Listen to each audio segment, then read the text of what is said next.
Gimana menurut Ustadz tentang jamaah tabligh? Sebetulnya yang nyebut mereka jamaah tabligh itu bukan mereka. Mereka nggak pernah nyebut dirinya jamaah tabligh, tapi karena dia selalu tabligh, menyampaikan ayat Quran, menyampaikan hadis Nabi. Orang yang menyampaikan ayat Quran, hadis Nabi itu nama perbuatannya tabligh, orangnya namanya mubaligh. Lalu kemudian orang mengatakan itu jamaah apa? Jamaah tabligh. Jadi bukan, ada juga orang mengatakan itu jamaah apa? Itu namanya jamaah KUPJ. Apa itu? Kelompok Ustadz Panjang Jenggot. Macam-macam. Ada juga yang mengatakan itu jamaah kompor, karena kemana-mana bawa kompor. Maka ini perlu ditelusuri ceritanya. Ceritanya agak panjang sedikit, kalau saya urutkan mungkin menjelang azan subuh. Siap? Jadi ada namanya Maulana Qasim. Siapa namanya? Maulana Qasim. Maulana Qasim buat pesantren. Nama pesantrennya Darul Ulum. Apa nama pesantrennya? Darul Rumah Ulum Ilmu, rumah ilmu, didirikan oleh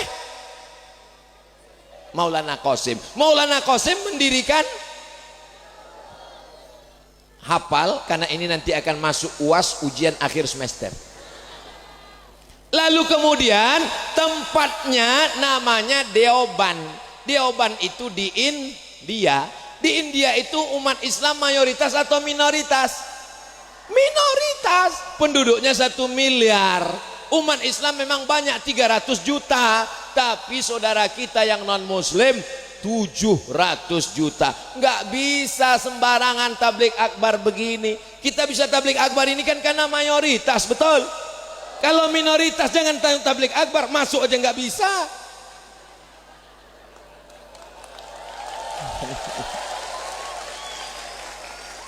Memang orang kalau belum move on ngisinya ceramahnya ke situ terus. Nah, lalu karena nggak bisa tabligh akbar, nggak bisa pengajian meriah begini, salah satu santrinya namanya Maulana Ilyas. Siapa namanya? Maulana Ilyas ini pusing memikirkan umat, banyak yang mabuk, banyak yang meninggalkan masjid, mau buat tabligh akbar nggak bisa.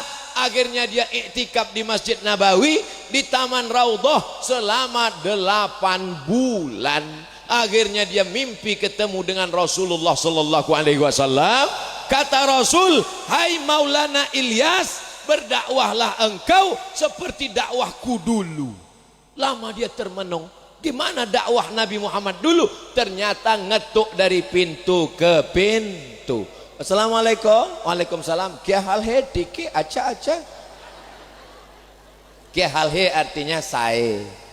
Tiki artinya bi khair walhamdulillah. Lalu dia tanya. Jadi mereka begitu pintu ke pintu. Makanya ciri jamaah tabligh itu dia tidak model rame-rame tapi datang pintu ke pintu. Assalamualaikum Pak Haji. Waalaikumsalam. Ayo ke masjid sholat Pak Haji. Kamu belum lahir saya sudah haji. Assalamualaikum Pak. Waalaikumsalam. Ayo ke masjid Pak. Urus saja surgamu, jangan urus nerakaku. Besok dia datang lagi. Assalamualaikum. Waalaikumsalam. Ayo ke masjid Pak. Jangan datang lagi. Besok datang lagi. Lama-lama bapak ini capek. Iyalah, ayolah ke masjid.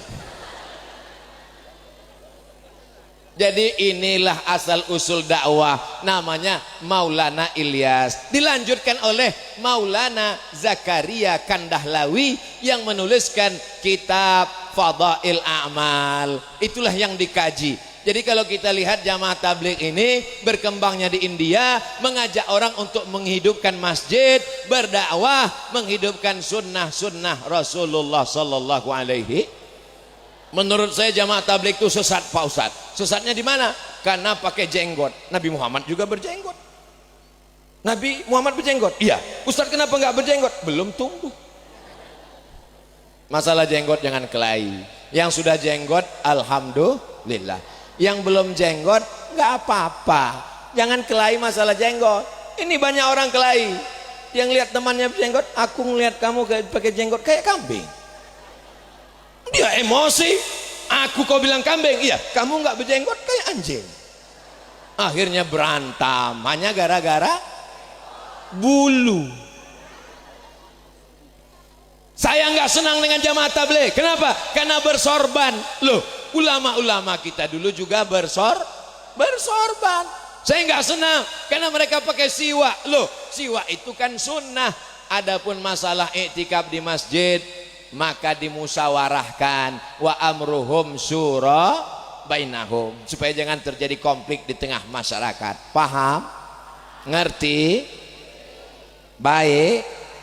Itulah yang dapat dijelaskan oleh Al-Fakir Abdul Somad. Dimulai jam 8, sekarang sudah jam 9:10. Ini sudah keluar kode etik. Karena Abdul Somad biasanya ceramah 60 menit sesuai yang tertulis di botol 600 ml. Tapi botolnya malam ini beda.